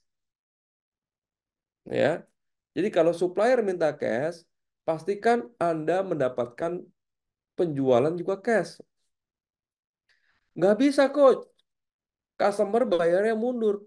Oke, pastikan inventory Anda nggak lama muternya. Nggak bisa, coach. Inventory saya 2 bulan. Customer saya 30 hari. Saya bayar ke investor, ke supplier cash. Berarti kan dari customer 30 hari, inventory 60 hari, 90 hari duit Anda mati. Berarti Anda harus mendanai modal kerja 90 hari. Nah, kalau modal kerja yang didanai 90 hari, udah dipastikan Anda ada masalah cash flow. Saran saya, kalau kayak gitu, satu variabel yang menentukan apakah Anda bisa selamat atau enggak, yaitu apa? Profitability. Kalau profitability-nya bagus, maka Anda bisa mengajukan pendanaan modal kerja gitu ya untuk 90 hari. Kalau kita hitung misalkan pendanaan modal kerja itu 1%, 1 bulan atau 12% setahun, biaya dari modal kerja itu harusnya cuma 3 sampai 5%. Berarti ada profit yang harus Anda korbankan untuk menutupi cost of money. Tapi kalau profitnya udah kecil, cash, supplier mintanya cash, customer mintanya bayar mundur, inventorinya Anda harus numpuk lama, marginnya tipis, apalagi obatnya? Obatnya adalah volume penjualan. Kalau volume penjualannya itu jelek juga, maka mungkin Anda harus mereview total bisnisnya. Gitu ya, Pak Alexander ya. Ini coba analisa tuh. Adi Setiadi, Coach, saya minat ingin belajar ilmu keuangan. Alhamdulillah. Ingin ikut CFO, tapi buat saya belum mampu biaya sebesar itu. Ada paket murah sampai bisa nggak, Coach? Insya Allah. Oke, gini teman-teman. Ini. Pertama saran saya ya. Saya tidak hanya ngajar di kelas-kelas berbayar. Setiap minggu saya kasih Juminar ini for free. Ya, gratis. Anda bisa belajar anytime. Ya, secara gratis. Or Anda bisa akses ilmukeuangan.com, Anda bisa belajar di situ banyak banget. Ya, saya bisa bikin satu platform belajar ilmu keuangan bisnis ya. Dan ini semuanya free. Anda bisa download toolsnya, bisa tonton videonya gitu ya. Ini ada baca artikelnya ini for free semua. Ya, ada video learning gitu. Ada video learning, ada yang bisa Anda download, ada e-book. Anda bisa baca dia e-booknya nggak kaleng-kaleng nih. E-booknya ini e-book yang serius dikerjain gitu. Ya, jadi Anda bisa baca di sini. Saya semua kasih free. Tim ilmu keuangan dia update terus. Artikelnya tiap hari nih update nih. Ya. Tiap hari tuh 11 jam yang lalu, 1 hari yang lalu, 2 hari yang lalu, 3 hari yang lalu. Tiap hari kita update artikel. Ada baca. Ya. Jadi nggak harus ikut kelas CFO. Mungkin nanti. Karena memang kelas CFO itu pertama di hotel. Udah pasti ada biayanya. Ya. Yang kedua, kelas itu saya bikin senyaman mungkin biar belajar. Suasana belajarnya enak. Gitu ya. Jadi kalau teman-teman mau ikut yang free, silakan ambil yang free, nggak apa-apa. Ya, tapi kalau mau ketemu sama saya memang adanya di 2 kelas. Kelas CFM, kelas SFM, dan kelas CFO. Yuk kita ketemu. Ya silakan. Mudah-mudahan Allah mudahkan Anda bisa ikut kelas CFO berikutnya. Itu ya, insya Allah. Mas Adi. Oke, saya coba jawab yang di WA ya. Banyak banget nih. Banyak coach. Cukup nggak waktunya nih? Silakan Wah, kalau memang waktunya cukup. Apa disortir aja coach yang ya. ini aja yang relate dengan materi hari ini? Oke. Oke.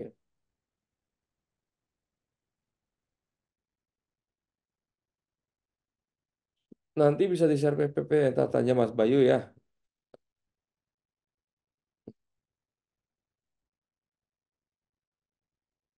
Hitung days of inventory tadi udah ya. Kalau usaha jasa apakah ada days of inventory? Oke. Mostly enggak. Ya, mostly enggak. Jadi kebanyakan enggak. Walaupun ada andai kata pun ada, proporsinya enggak besar. Ya, coba matiin dulu kameranya terus ada ada rekamannya enggak, Coach? Wah, ini coba tanya ke Mas Bayu ya. Saya kebetulan hanya narasumber di sini. Teman-teman yang ngerjain semua.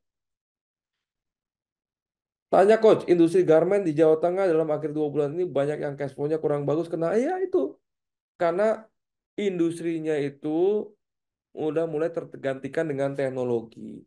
Banyaknya baju-baju impor, gitu ya. Akhirnya apa? Ya, udah proses membuat baju itu udah nggak seperti dulu. Akhirnya apa? Permintaan jadi dikit, ya, sehingga apa? Ada masalah, ya, macam-macam ya, seritek, ya, segala macam itu kena dampak. Mohon pencerahannya, Coach. Apa yang harus dilakukan bila mana perusahaan sudah tidak ada penjualan? Banyak hutang merugi. Apa yang harus dilakukan untuk menyelamatkan? Apakah harus dengan investor? Oke, kalau perusahaan kondisinya kayak gitu, maka yang mesti dilihat adalah neraca. Kalau perusahaan sehat, pertama kali lihat laba rugi. Kalau perusahaan nggak sehat, lihat pertama kali cash flow. Kalau dua-duanya nggak sehat, ya, maka neraca adalah penolongnya. Kalau neraca nggak bisa nolongin Anda, maka sebenarnya ada aktivitas yang apa? Yang harus Anda perhatikan tuh. Mungkin terjadi fraud, gitu ya. Karena neraca itu adalah penyelamat terakhir. Ya, yaitu di situ ada perusahaan punya aset. Tapi kalau misalkan perusahaan itu udah rugi, net book value-nya juga udah minus, cash flow-nya negatif, Anda mau diselamatkan pakai apa? Yang mungkin bisa dilakukan adalah restrukturisasi, negosiasi. Dengan niat satu-satunya ya teman-teman ya, sebenarnya itu. Satu-satunya aset yang kita miliki dan itu intangible dan tidak tercatat di neraca adalah niat baik. Jadi kalau kita masih punya niat baik, ya coba bisa direstruktur atau enggak. Bismillah, nanya Coach, Mbak Andi Indang, wah, oke, boleh. Untuk membuat komitmen dengan supplier baru, karena sekarang ini hampir tidak ada supplier yang mau bayar termin, justru malah kita harus deposit. Oke, ya oke, fine. Karena memang permintaan yang tinggi, supplier nggak mau ditempo, dia malah minta di kita deposit. Nah, kalau memang kondisi gamenya seperti itu, berarti ini kan berlaku juga untuk kompetitor kita. Berarti memang kita harus lakukan deposit. Kayak misalkan Anda agen tiket pesawat terbang misalkan. Wah, mana bisa ditempo. Anda malah harus deposit, gitu ya. Nah, kalau gitu pastikan pembayaran dari customer cash, ya, pembayaran dari customernya cash, dan Anda cukup menghitung kira-kira depositnya berapa. Dan perputaran deposit itu bisa berapa lama. ya berarti itu modal di depan. Ya, dan itu adalah investasi perusahaan. Ya nggak apa-apa, ya nggak ada masalah. Jadi nggak usah dipaksain karena memang modelnya seperti itu. Pastiin aja pembayaran dari customer cash dan margin Anda cukup untuk mendanai cost of money duit yang dideposit tadi. Akma Rina, bagaimana cara mengelola manajemen risiko bisnis ketika akan membuka cabang usaha yang baru? Apa saja pertimbangannya atau matriks yang digunakan? Eh, Akma kenal nih saya ini. Gimana nih? Kapan kita kasih comeback lagi? Oke, bagaimana cara mengelola manajemen risiko? Risiko bisnis, risiko keuangan ada 4 yang paling besar. Ada namanya resiko market, market risk. Yang kedua ada credit risk, ada profitability risk atau operational risk, dan yang keempat adalah liquidity risk. Ya. Nah, bagaimana cara kita mengelola risiko? Kalau perusahaannya mau ekspansi, ya, mau ekspansi, resiko yang harus Anda perhatikan lebih banyak di operational risk dan liquidity risk. Nah, jadi Anda harus bisa ngelola itu. Bisa dampaknya di operasional karena makin repot ya, makin ini, dan biasanya makin banyak cabang, makin turun produktivitas gitu ya. Nah, itu yang harus dijaga. Matriksnya apa aja? Nah, itu panjang nih jawabannya nih matriksnya. Coba bikin matriks manajemen risiko treatment ya, treatment manajemen risiko ada tuh. Itu di kelas CFO itu selalu ada tuh. Saya ada manajemen risk ya. Itu bagaimana kita memanage risiko dari mulai yang high negative impact sampai high probability gitu ya. Untuk kita manage seperti apa. Oke. Clearance untuk yang marginnya tipis gimana coach? Bukannya tambah rugi. Ya daripada udah numpuk nggak kejual, barang rusak, ya itu solusi jangka pendek. Clearance itu ingat, clearance itu jual solusi jangka pendek. Ya kita bisa selamatkan dulu, cutting loss lah. Jadi ibaratnya kalau kita main saham tuh karena ini kondisi yang nggak bagus, ya kita cut loss. Habis itu kita perbaiki gitu.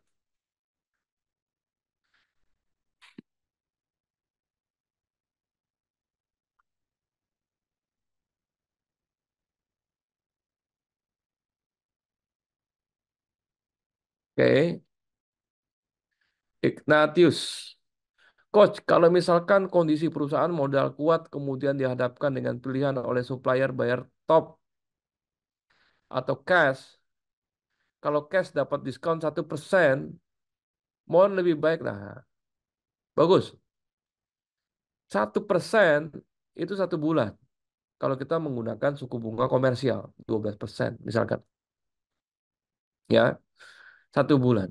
Kalau misalkan kita dikasihnya 60 hari, or cash 1%, maka saya akan lebih memilih 60 hari. Tapi kalau misalkan kita TOP-nya 15 hari, dan kita kalau bayar cash atau cash discount itu dapat compensate 1%, dan saya tidak ada masalah sama cash flow, mungkin saya ambil discount. Or saya minta nego di 1,5% atau sampai 2%. Jadi saya bandingkannya dengan suku bunga ya. Alhamdulillah akhirnya beres baik. Ya. Alhamdulillah teman-teman ya. Saya udah jawab semuanya ya. Insya Allah utang beres gitu ya. Dan Indonesia menang. Amin.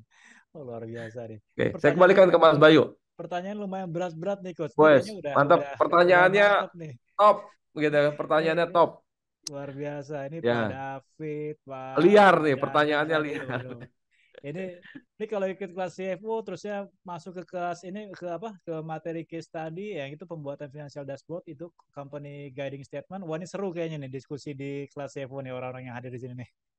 Ya, ayo teman-teman kita insya Allah kita kumpul bareng-bareng deh ntar di kelas CFO. Nanti kita bareng Coach Zak juga tentunya ya. 2 hari kita belajar. Nanti di hari kedua kita ada diskusi dan lebih terarah ya. Nanti belajarnya dengan Coach Zak gitu. Nanti biasanya di sesi terakhir tadi seperti saya jelaskan ada case study. Ini saya yakin teman-teman di sini bakal yang bikin seru nih nanti acara di CFO nanti gitu. Oke, informasi dari ilmu keuangan teman-teman bisa cek di chatroom ya.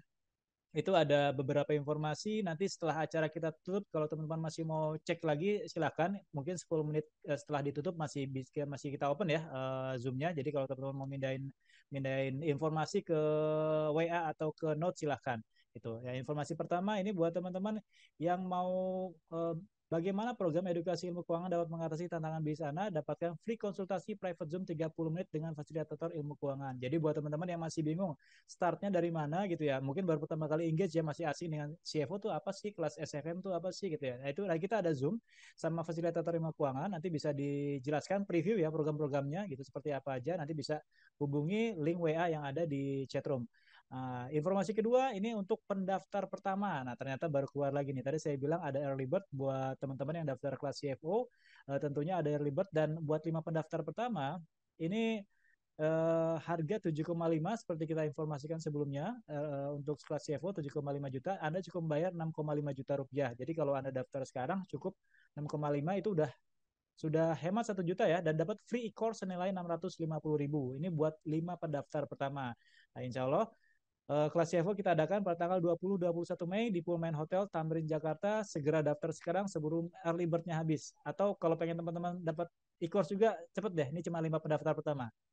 Oke, Coach Uzak, ini sebelum saya closing mungkin ada closing statement dari Coach Uzak sebelum kita nungguin Indonesia versus Irak. Silakan Coach.